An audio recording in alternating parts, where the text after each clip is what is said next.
Hi, I'm Andrea Arsenault Coleman, executive producer, founder, and host of ChristTalk, a multimedia platform looking to explore the counsel and testimonies of Christ, as well as examine current events through a Christian perspective. We actually rolled out the ChristTalk program a year and a half ago with a radio broadcast that airs every Saturday morning at 8 o'clock a.m. Eastern, 7 o'clock Central on Love 860 a.m.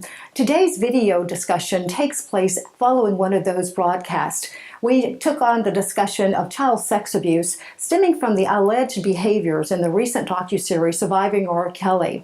Our guest for that show was Dr. Chinwé Williams, and after the broadcast, we decided that there was need for further discussion.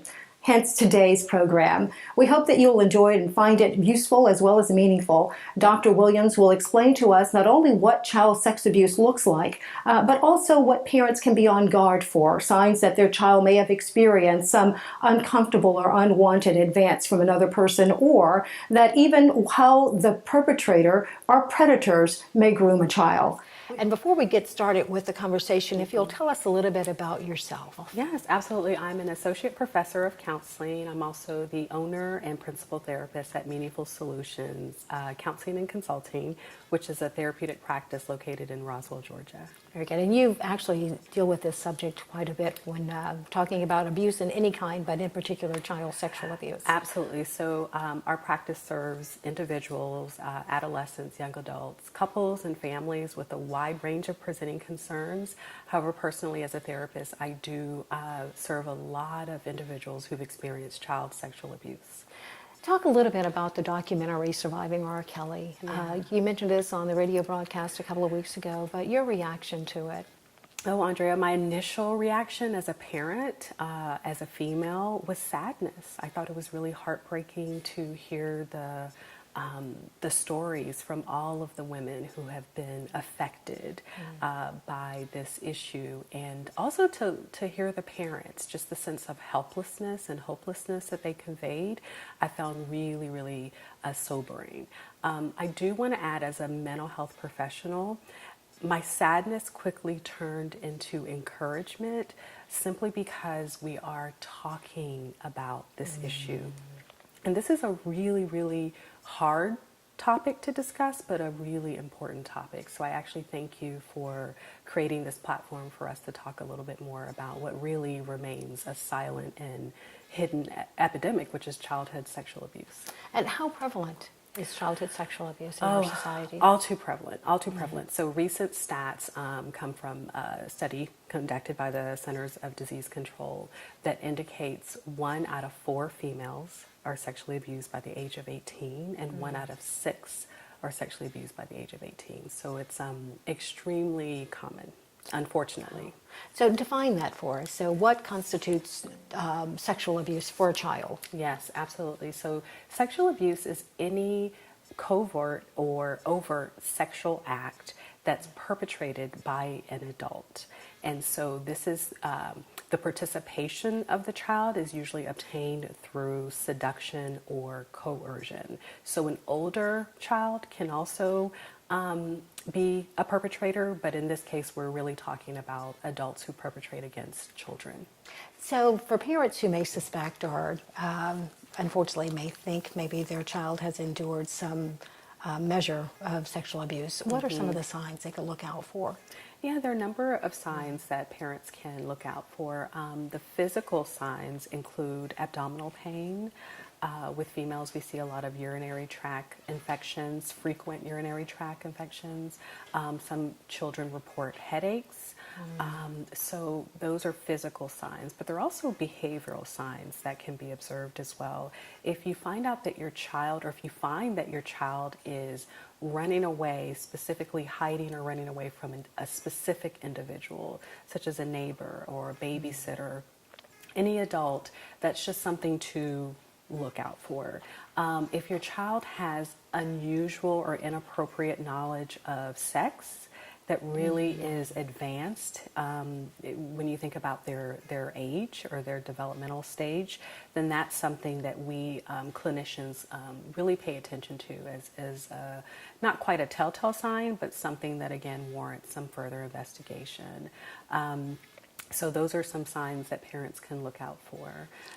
And the help that's available. So say if a parent may suspect or be suspicious of some of the behaviors they're seeing in their child, how can they engage or explore the possibility that the child has maybe endured some measure of sexual abuse? Sure. I always really recommend opening up channels of communication with your child from an early point in development. Of course, we as parents are engaging our kids in different manners, and that's awesome. But just having conversations about different topics is really important. As young as really 2 years old, we recommend even teaching your children about their body parts and talking to them about appropriate boundaries. So that's really the first step. If you find out that your child has had an experience that has made them uncomfortable, you want to encourage that conversation. So even if they can't really share specific details of why they felt uncomfortable, you want to say, tell me more. You want to really have a stance of, I believe you, what you're saying is important, and I want to be able to get you the support that you need. So opening up channels of communication, being able to talk to your kids about their bodies, helping them to understand boundaries, and then believing them, even if they just share that someone or something makes them feel uncomfortable, are really the best avenues towards addressing this issue. It's amazing how important parental response and reaction is. Oh, hugely important. That's very good. So you also mentioned that there's support available. What does that support look like, or what can it look like? Yeah, absolutely. And again, I just want to encourage you as parents, if you hear of anything that's going on with your child, even if it doesn't come directly from your child, if it comes from a sibling, a teacher, a neighbor, you want to explore. And so most times people don't know where to go to seek, let's say, trained mental health assistance. So I want to mention that it's also a good idea to even talk to your pediatrician or your primary care doctor, because in most states, professionals who work with kids are considered mandated reporters. So you, depending on the state that you live in, could actually be a mandated reporter. So what that simply means is that if you even suspect, you don't have to prove anything, but if you suspect that a child is being harmed in any way, you really are mandated to tell someone who is in authority.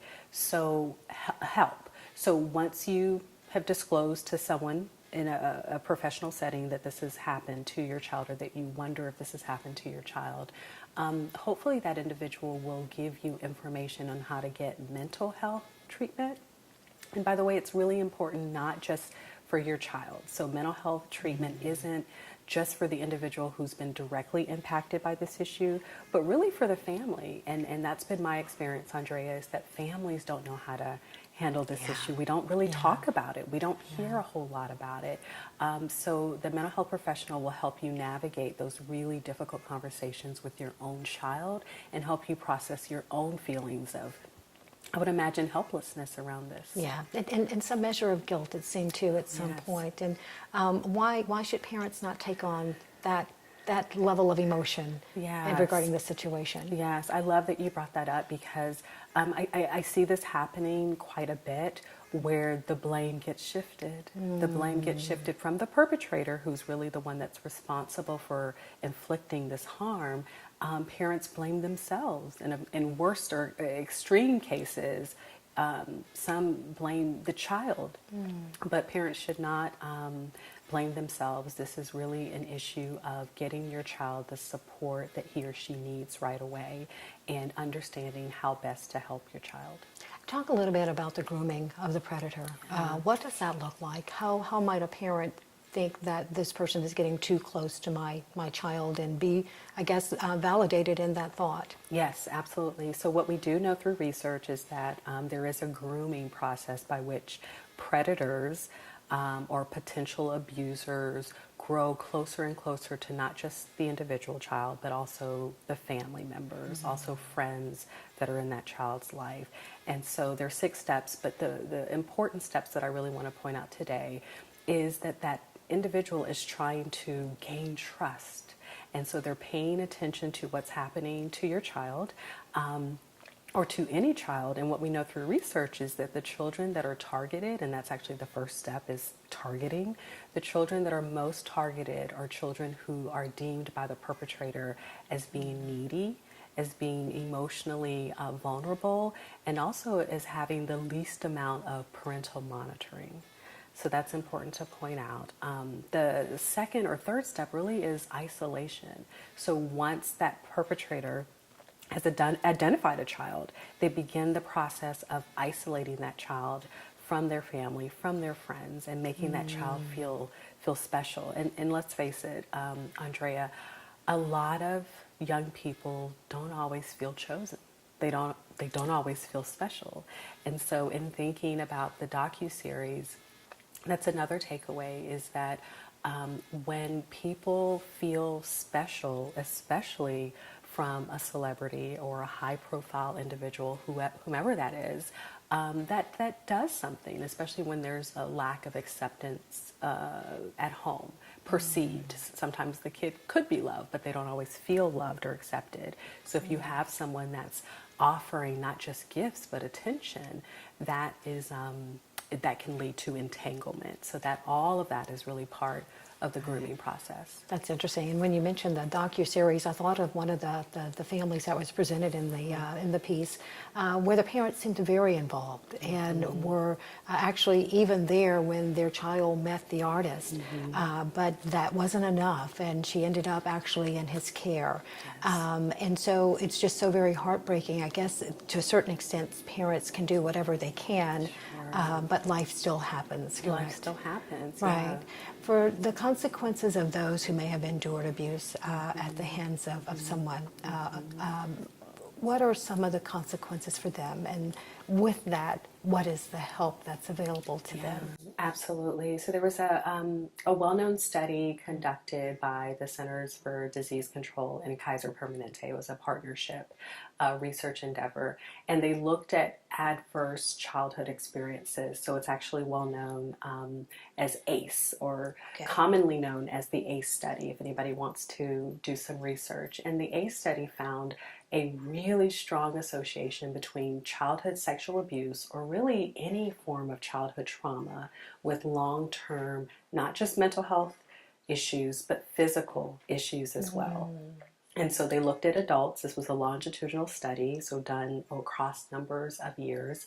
And the adults endorsed some form of sexual or child abuse, and these adults were suffering from various forms of cancer, chronic lung issues, chronic heart issues, eating disorders, and then of course depression, anxiety, poor school performance.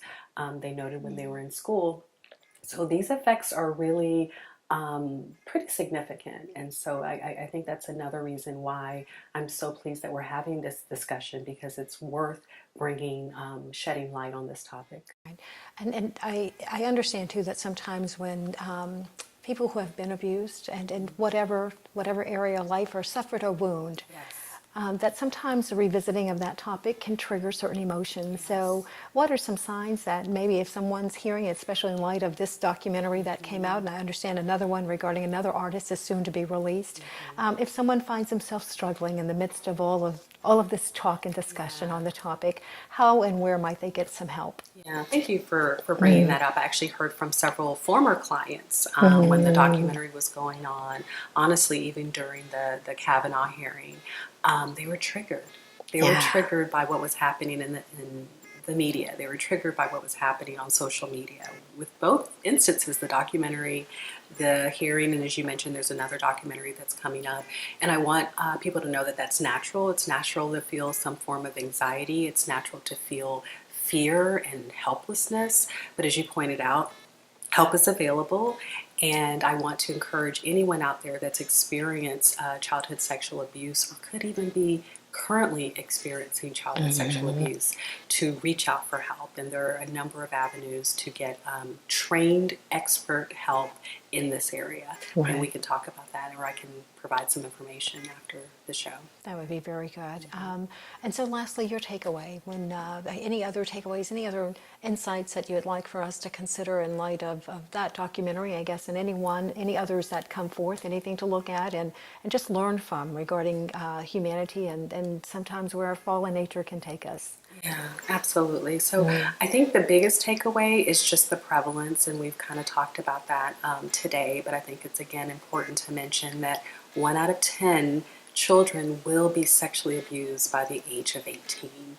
So it's incumbent upon all of us to address this issue.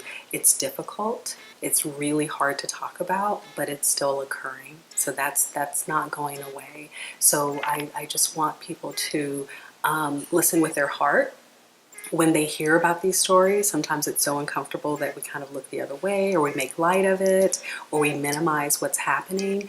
But listen when people share their stories and be available to help. And yes, that feels overwhelming sometimes. And so know that you're not alone. You don't have to carry the heavy load by yourself.